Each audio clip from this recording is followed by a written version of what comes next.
merah putih berkibar tinggi, dari Sabang sampai Merauke bernyanyi. Satu mimpi yang tak pernah mati, Timnas Indonesia, harga diri negeri. Suara tribun bergema. Semua sudah all in.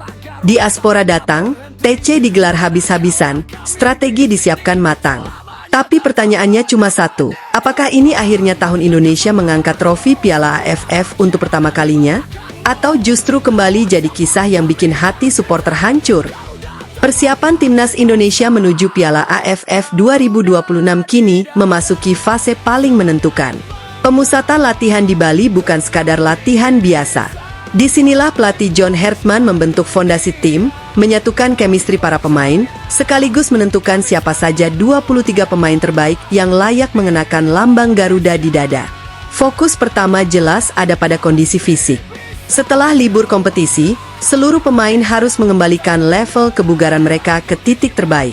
Tanpa fisik yang prima, sehebat apapun taktik yang disiapkan bakal sulit berjalan maksimal. Yang menarik, persiapan Indonesia kali ini bahkan menjadi perhatian negara-negara pesaing, terutama Vietnam. Mereka sadar, Garuda sekarang punya kekuatan yang jauh berbeda dibanding beberapa tahun lalu. Dengan hadirnya banyak pemain diaspora berkualitas, ekspektasi publik pun melambung tinggi. Jujur saja, tahun ini rasanya sudah tidak ada lagi alasan untuk gagal. Trofi Piala AFF bukan lagi sekadar mimpi. Ini sudah menjadi target yang wajib diwujudkan. Bahkan banyak supporter berharap gelar itu bisa menjadi hadiah spesial untuk ulang tahun Republik Indonesia yang ke-81. Namun jalan menuju juara tentu tidak akan mudah. Selain membangun kekompakan tim, John Hartman juga terus mengasah sisi taktikal. Salah satu materi latihan yang paling banyak mendapat perhatian adalah bagaimana menghadapi strategi high pressing. Kenapa ini penting? Karena hampir semua lawan Indonesia, terutama Vietnam, diprediksi akan menggunakan tekanan tinggi sejak awal pertandingan. Maka skuad Garuda bukan hanya harus mampu melakukan pressing, tetapi juga wajib punya solusi ketika mereka ditekan lawan.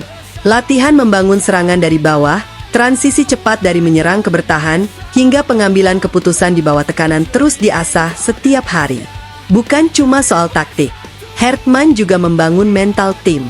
Ia membentuk kelompok kepemimpinan di dalam skuad agar komunikasi antar pemain semakin kuat dan semua pemain memiliki karakter bertanding yang lebih matang. Kalau melihat kualitas pemain yang dimiliki Indonesia saat ini, seharusnya seluruh materi tersebut bisa dijalankan dengan baik. Tapi tantangan sesungguhnya baru akan dimulai saat turnamen bergulir. Lawan pertama Indonesia adalah Kamboja. Dan jangan pernah lagi menganggap mereka sebagai tim pelengkap. Dalam beberapa tahun terakhir, perkembangan Kamboja benar-benar luar biasa. Program naturalisasi mereka berjalan cukup sukses, kualitas liga meningkat, dan permainan mereka kini jauh lebih solid. Mereka memiliki gelandang kreatif berdarah Jepang, Yudai Ogawa, ditemani Alisher Mirzaev yang menjadi motor lini tengah. Sementara di depan ada striker berdarah Pantai Gading, Abdel Kadir Kolibali, yang siap merepotkan pertahanan lawan. Di bawah pelatih asal Jepang, Koji Gyotoku, Kamboja tampil dengan formasi 4-2-3-1 yang disiplin dan terorganisasi. Bahkan menjelang Piala AFF, mereka memilih menggelar training camp di Jepang dan menjalani beberapa laga uji coba melawan klub-klub lokal. Artinya, Indonesia wajib waspada sejak pertandingan pertama. Karena kehilangan poin di laga pembuka bisa menjadi awal petaka. Setelah itu Garuda akan menghadapi Timor Leste. Di atas kertas memang Indonesia lebih diunggulkan, tapi sepak bola tidak pernah dimainkan di atas kertas. Timor Leste juga datang dengan persiapan serius. Mereka kini diperkuat semakin banyak pemain diaspora dan tampil lebih berani memainkan sepak bola menyerang di bawah pelatih asal Portugal, Jose Pedro. Mereka bahkan memilih Thailand sebagai lokasi training camp demi mendapatkan kualitas persiapan terbaik. Lalu ada Singapura. Kalau bicara AFF, The Lions hampir selalu menjadi lawan yang menyulitkan Indonesia. Kini mereka memiliki pelatih muda Gavin Lee yang langsung membawa perubahan besar. Dalam waktu singkat, Singapura sukses lolos ke Piala Asia 2027 dan kini datang dengan rasa percaya diri tinggi. Training camp di Jepang, beberapa laga uji coba dengan jadwal padat, hingga pola permainan yang semakin seimbang membuat Singapura diprediksi menjadi salah satu batu sandungan terbesar Garuda. Apalagi pertandingan terakhir fase grup akan dimainkan di kandang mereka. Dan tentu saja, musuh terbesar Indonesia masih tetap sama, Vietnam. Sang juara bertahan. Tim yang seolah sudah menjadi langganan bertemu Indonesia di berbagai turnamen. Di bawah pelatih Kim Sang-sik, Vietnam tetap tampil disiplin, agresif, dan sangat kuat dalam melakukan pressing. Mereka mampu berganti formasi dengan cepat, bermain kolektif, dan terkenal memiliki mental bertanding yang luar biasa. Menjelang turnamen, Vietnam juga menggelar training camp di Korea Selatan dan meraih hasil positif dalam sejumlah laga uji coba. Jelas ini bukan lawan yang bisa dianggap enteng. Indonesia bukan hanya harus mengimbangi kualitas permainan mereka, tetapi juga harus siap menghadapi tekanan mental sepanjang pertandingan. Untungnya, duel panas melawan Vietnam akan berlangsung di Stadion Pakansari. Dan di pertandingan inilah, suara puluhan ribu supporter bisa menjadi pemain ke-12 yang benar-benar menentukan hasil akhir. Sekarang pertanyaannya, apakah ini akhirnya momen yang ditunggu-tunggu seluruh rakyat Indonesia? Apakah skuad Garuda benar-benar mampu menjawab ekspektasi yang begitu tinggi? Karena satu hal yang pasti, tahun ini Indonesia sudah mengerahkan segalanya. Diaspora Dipenggel. Persiapan dibuat sematang mungkin. Fisik ditempa habis-habisan. Mental Dibangun sekuat baha. Kini tidak ada lagi ruang untuk alasan. Yang dibutuhkan hanyalah pembuktian. Saat peluit pertama dibunyikan nanti, semua kerja keras itu akan diuji. Inilah waktunya Rizky Ridho dan kawan-kawan membungkam para pengkritik, mengukir sejarah baru, dan membawa Garuda terbang setinggi mungkin. Karena targetnya cuma satu. Juara, Penyetop. Kalau menurut kalian, siapa lawan paling berbahaya Indonesia di fase grup? Vietnam, Singapura, atau justru Kamboja yang bisa jadi kuda hitam? Tulis pendapat kalian di kolom komentar.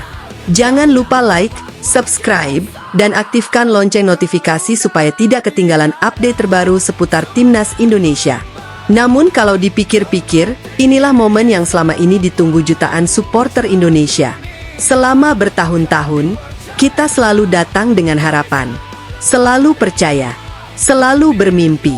Tapi pada akhirnya, kita lagi-lagi hanya menjadi penonton saat tim lain mengangkat trofi.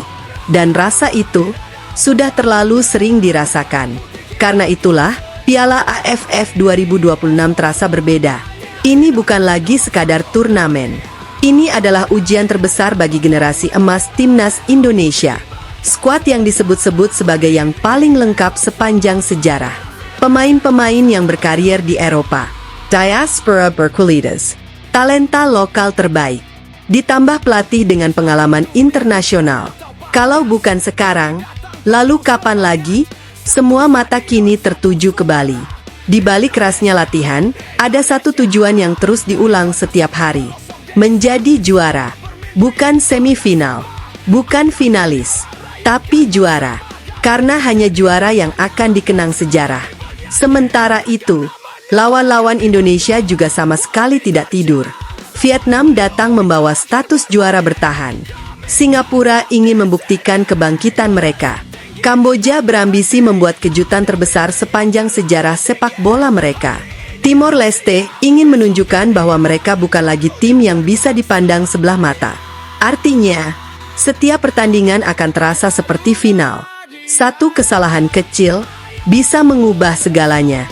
Satu gol bisa menentukan nasib satu negara. Dan satu momen lengah bisa menghancurkan mimpi jutaan orang. Karena itulah John Hartman tidak pernah membiarkan anak asuhnya berlatih setengah hati. Tempo latihan dibuat tinggi, tekanan dibuat sekeras mungkin. Bahkan setiap pemain dipaksa berpikir cepat dalam situasi tersulit.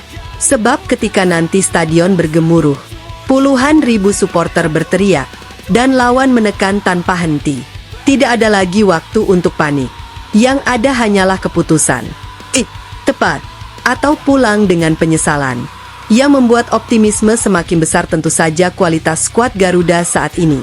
Di hampir setiap lini, Indonesia memiliki pemain yang mampu membuat perbedaan. Pertahanan semakin kokoh, lini tengah semakin kreatif, dan lini depan memiliki kecepatan yang bisa menghukum siapa saja. Namun sejarah sepak bola sudah berkali-kali membuktikan, nama besar tidak pernah menjamin kemenangan.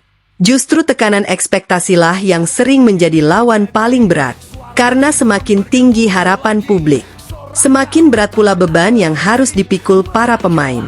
Satu umpan yang gagal, satu peluang yang terbuang, bisa langsung menjadi sorotan jutaan pasang mata. Inilah harga yang harus dibayar ketika membela lambang Garuda. Namun, bukankah pemain besar memang lahir untuk menghadapi tekanan sebesar itu? Bukankah legenda tercipta justru saat semua orang meragukan kemampuanmu? Dan mungkin, momen itulah yang sedang menunggu skuad Garuda hari ini. Momen ketika satu generasi akhirnya memutus kutukan panjang. Momen ketika bendera merah putih berkibar paling tinggi. Momen ketika lagu Indonesia Raya berkumandang, bukan hanya sebagai lagu kebangsaan, tetapi sebagai lagu kemenangan. Bayangkan suasananya. Peluit panjang berbunyi. Skor sudah tidak berubah. Seluruh pemain berlari saling memeluk. Supporter menangis. Stadion Bergamo. Dan untuk pertama kalinya, trofi Piala AFF akhirnya berada dalam genggaman Indonesia. Sebuah gambar yang selama ini hanya hidup di dalam mimpi, kini bisa menjadi kenyataan. Tetapi, semua itu baru akan terjadi jika Garuda mampu melewati satu persatu rintangan yang sudah menunggu di depan. Tidak boleh lengah, tidak boleh puas terlalu cepat, karena setiap lawan datang dengan satu tujuan yang sama, menghentikan Indonesia. Sekarang, semua persiapan sudah selesai, strategi sudah disusun, mental sudah ditempa, fisik sudah dipaksa melewati batas. Tidak ada lagi alasan, tidak ada lagi kata nanti. Yang tersisa hanyalah pembuktian. Apakah Garuda benar-benar siap menulis sejarah? Atau akankah kita kembali mengulang cerita lama yang penuh penyesalan? Jawabannya akan segera kita saksikan di atas lapangan. Dan saat hari itu tiba, seluruh rakyat Indonesia hanya punya satu suara. Terbanglah setinggi mungkin, Garuda, dan bawa pulang trofi itu ke tanah air. Pada akhirnya, sepak bola memang bukan sekadar soal menang atau kalah. Ini tentang harga diri, tentang kebanggaan, tentang jutaan doa yang dipanjatkan dari Sabang sampai Merauke, tentang anak-anak kecil yang bermimpi suatu hari bisa mengenakan seragam merah putih, dan tentang satu bangsa yang sudah terlalu lama menunggu momen bersejarah itu datang. Sekarang, semua persiapan sudah dilakukan, semua pengorbanan sudah diberikan. Keringat telah jatuh di setiap sesi latihan. Mental ditempa ampun. Strategi disusun sedetail mungkin. Kini tidak ada lagi ruang untuk keraguan. Karena ketika peluit pertama dibunyikan, yang berbicara bukan lagi janji, bukan lagi prediksi, bukan lagi komentar di media sosial. Yang berbicara hanyalah permainan di atas lapangan. 90 menit yang bisa mengubah sejarah. 90 menit yang bisa mengangkat nama Indonesia ke puncak Asia Tenggara, atau menjadi awal dari penyesalan yang sama seperti tahun-tahun sebelumnya. Tetapi satu hal yang pasti, Garuda tidak boleh terbang setengah hati. Kalau memang ingin menjadi juara, maka bertarunglah seperti juara. Kalau memang ingin dikenang sejarah, maka ciptakan sejarah itu sendiri. Buktikan bahwa lambang Garuda di dada bukan sekadar simbol, melainkan kehormatan yang harus diperjuangkan sampai tetes keringat terakhir. Dan ketika seluruh stadion bergemuruh, saat puluhan ribu supporter meneriakkan nama Indonesia, saat merah putih berkibar di setiap sudut tribun, semoga momen itulah yang menjadi saksi bahwa penantian panjang bangsa ini akhirnya berakhir, bahwa trofi yang selama ini hanya menjadi impian, akhirnya pulang ke rumahnya, karena legenda tidak pernah lahir dari jalan yang mudah. Legenda lahir dari keberanian menghadapi tekanan, dari pengorbanan, dari air mata, dan dari keyakinan bahwa tidak ada yang mustahil selama masih ada semangat untuk berjuang. Kini panggung sudah siap, lampu sorot telah menyala, genderang perang telah ditabuh, dan sejarah sedang menunggu siapa yang akan menuliskan bab berikutnya. Semoga ketika turnamen ini berakhir, yang kita rayakan bukan sekadar kemenangan, tetapi lahirnya era baru sepak bola Indonesia. Garuda, terbanglah setinggi langit. Jangan berhenti sebelum trofi itu berada di genggamanmu.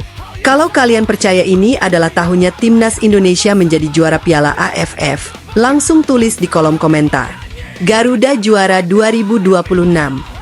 Jangan lupa like video ini, Subscribe supaya tidak ketinggalan kabar terbaru seputar Timnas Indonesia, dan aktifkan lonceng notifikasi agar selalu jadi yang pertama mendapatkan update terbaru. Bagikan video ini ke teman-teman pecinta sepak bola Indonesia, karena semakin besar dukungan kita, semakin besar pula semangat Garuda untuk terbang lebih tinggi. Saya pamit undur diri. Sampai jumpa di video berikutnya. Salam olahraga, salam Garuda, dan Indonesia bisa!